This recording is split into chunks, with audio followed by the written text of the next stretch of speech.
बोलो जयकारा बोल मेरे श्री गुरु महाराज की जय। सौभाग्यशाली गुरुमुख को सांसारिक दृष्टिकोण से उसी मनुष्य को समझदार कहा जाता है जो धन कमाने के साथ साथ उसकी संभाल करना भी जाने। वैसे ही आध्यात्मिक धन बढ़ाने के लिए और उसकी सार संभाल करने के ढंग को जानने वाले को ही रूहानियत का समझदार कहते हैं। संसार में रहते हुए प्रत्येक प्राणी अपना हिसाब किताब स्वयं करता है कि उसे कितना लाभ हुआ है, वह कितनी हानि हुई है। ऐसे ही प्रत्येक गुरुमुख को भी अपने मन की जांच पड़ताल करते रहना चाहिए। उसका आत्मिक धन कितना कायम है, अंदर बैठे काम, क्रोध, लोभ, मोह आदि शत्रु कहाँ उसके धन को लूट तो नहीं रहे हैं। जिस प्रकार वर्षा से की हुई कमाई को चोर वर्षों की कमाई को चोर पल में लूट कर ले जाते हैं, वैसे ही मन के ये शत्रु कई जन्मों से की गई आत्मिक कमाई को झट से समाप्त कर देते हैं। इसलिए हर पल सचेत रहकर इन चोरों से स्वयं को सुरक्षित रखकर रूहानी धन की प्राप्ति के साधन अपनाकर अपना लोक परलोक संवार लेना चाहिए। रूहानी ज्ञान शब्दों का ज्ञान नहीं है जो पढ़ने से प्राप्त हो जाएगा। यह इल्म सीना है, इल्म सफीना नहीं है। यह परंपरागत सद्गुरु के द्वारा सेवक में प्रवेश करता तो आया है। भगवान श्री कृष्ण जी ने फरमाया है कि हे अर्जुन, जो ज्ञान मैंने तुझे आज बताया है वह पहले मैंने सूर्य को फिर मनु को बताया था। वही ज्ञान मैं नए सिरे से तुम्हें बता रहा हूँ। हर युग में जब जब भी धर्म पर अधर्म का पर्दा आ जाता है, तब मैं अधर्म के अंधकार को मिटाने के लिए वह धर्म को रोशन करने के लिए धराधाम पर अवतरित होता हूँ। अर्थात उन्हें इस परावाणी को समझाने के लिए स्वयं धरा पर आना पड़ता है।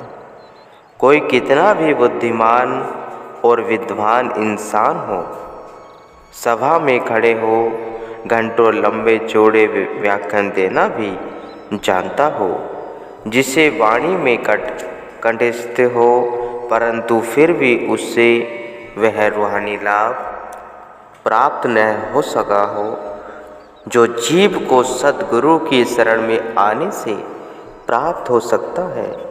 क्योंकि सद्गुरु ही रूहानियत के सभी गूढ़ रहस्यों से परिचित होते हैं और वे अपनी शरण में आने वाले जीवों को भी इन रहस्यों से अवगत करवाकर उन्हें आत्म लाभ पहुँचाने हेतु इस पथ की ओर अग्रसर करते हैं। जिन संतों की बैठक सचखंड में होती है, उनका एक वचन जीव के हृदय को भेदने के लिए पर्याप्त होता है। क्योंकि सद्गुरु ही रूहानियत के सभी गूढ़ रहस्यों से परिचित होते हैं और वे अपनी शरण में आने वाले जीवों को भी इन रहस्यों से अवगत करवाकर उन्हें आत्मिक लाभ पहुँचाने हेतु इस पथ की ओर अग्रसर करते हैं। जिन संतों की बैठक सचखंड में होती है, उनका एक वचन जीव के हृदय प्राप्त होता है जो उसका समूचा जीवन ही बदल देता है। उसके अंदर की आंखें खुल जाती हैं, झूठा मोह समाप्त हो जाता है। फिर उसको सोना वह मिट्टी में कोई भेद दिखाई नहीं देता। यही कारण है कि जीव उनके वचन सुनकर उनके ऊपर कुर्बान जाते हैं और उनकी आज्ञा को शीश पर धारण कर हाथ जोड़े खड़े रहते हैं। सद्गुरु की वाणी धुर की वाणी होती है। उनके मुख से निकला एक शब्द मन में जागृति पैदा करने का काम करता है, जबकि साधारण मनुष्य द्वारा कहा वही शब्द उतना महत्व नहीं रखता। कारण यही है कि संतों की करनी व कथनी में कोई भेद नहीं होता। संतों के पारमार्थिक दृष्टि से ही जीव को रूहानियत की ओर अग्रसर करके उसके आत्मिक कल्याण में सहायक होती है। गुरुवाणी में वर्णन आया है, गुरु पारस आदि कहे जनु भिखनु पाहु मुख द्वारा। दासन भीकन जी कहते हैं कि सद्गुरु की कृपा से ही मुझे मुक्ति का मार्ग मिल गया है और मैंने शारीरिक मोहों से आज़ादी पाली है। सद्गुरु की रहनुमाई में चलकर जीव रूहानी लाभ प्राप्त कर अपने दोनों लोक संवार लेता है। एक राजा एक पंडित जी से भागवत की कथा सुना करता था। बदले में पंडित जी को पगार दिया करता था। कई सप्ताह तक निरंतर कथा सुनने पर भी मन की दशा ज्यों की त्यों ही रही। उसने पंडित जी को बुलाकर कहा कि जिस कथा को केवल एक बार श्रवण करने से ही राजा परीक्षित जी मुक्त हो गए थे, वह कथा आपके मुख से 7 बार सुनने पर भी मेरे मन की अवस्था में तनक भी परिवर्तन नहीं हुआ है। इसका मुझे ठीक ठीक उत्तर दो, अन्यथा मैं कथा श्रवण करने के लिए ही किसी अन्य पंडित जी को नियुक्त कर लूँगा। पंडित जी गहरी सोच में पड़ गया कि यह तो बना बनाया खेल ही बिगड़ गया है। वेतन नहीं मिलेगा तो गुजरान कैसे होगा। मैं इसी चिंता में खोए हुए जा रहा था कि मार्ग में एक महात्मा जी से भेंट हुई। उनके पूछने पर पंडित जी ने पूरी बात कह सुनाई। महात्मा जी ने आश्वासन देते हुए कहा कि मैं तुम्हारे साथ राजा के पास चलूँगा और उनके प्रश्न का उत्तर भी दूंगा। तुम कोई चिंता मत करो। पंडित जी महात्मा जी के साथ राज दरबार में पधारे। राजा उनका आसन नीचे बिछाकर स्वयं सिंहासन पर बैठ गया और पूछने लगा कि मुझे 7 बार भागवत की कथा सुनने पर भी ज्ञान क्यों नहीं हुआ। महात्मा जी ने कहा, राजन, आप नीति के भंडार हैं। जिससे ज्ञान लेना हो उसका आसन सदैव ऊंचा होता है। इतना सुनते ही राजा तुरंत नीचे उतर आया और महात्मा जी को बड़ी श्रद्धा से सिंहासन पर बिठा दिया। महात्मा जी ने कहा कि जितनी देर में इस सिंहासन पर बैठा हूँ उतनी देर तक ये नौकर चाकर मेरा हुक्म मानेंगे। राजा द्वारा हामी भरने पर महात्मा जी ने नौकरों को आदेश दिया कि 2 रस्सियाँ लेकर आओ। जब रस्सियाँ आ गई तो फरमाया कि राजा और पंडित जी को इन रस्सियों में बांध दो। आदेश का पालन हुआ और उन दोनों को रस्सी से बांध दिया गया। तब महात्मा जी ने पंडित जी से कहा कि आप राजा को खोल दीजिए। पंडित जी बोले कि मैं तो स्वयं ही बंधा पड़ा हूँ, फिर मैं राजा को कैसे खोल सकता हूँ। जब राजा से पंडित जी को खोल देने के लिए कहा गया तो वह भी यह कहने लगे कि पहले मुझे बंधन मुक्त कीजिए, तभी तो पंडित जी को खोल पाऊँगा। महात्मा जी ने कहा, यही तुम्हारे सवाल का जवाब है। परम संत श्री कबीर साहिब जी वर्णन करते हैं, बंधे को बांधे मिले, छूटे कौन उपाय, कर सेवा निर्बंधक की, पल में लेत छुड़ाए। अर्थात बंधन मुक्त महापुरुषों की सेवा शुश्रूषा करने से ही जीव स्वयं को काल माया की कैद से मुक्त कर सकता है।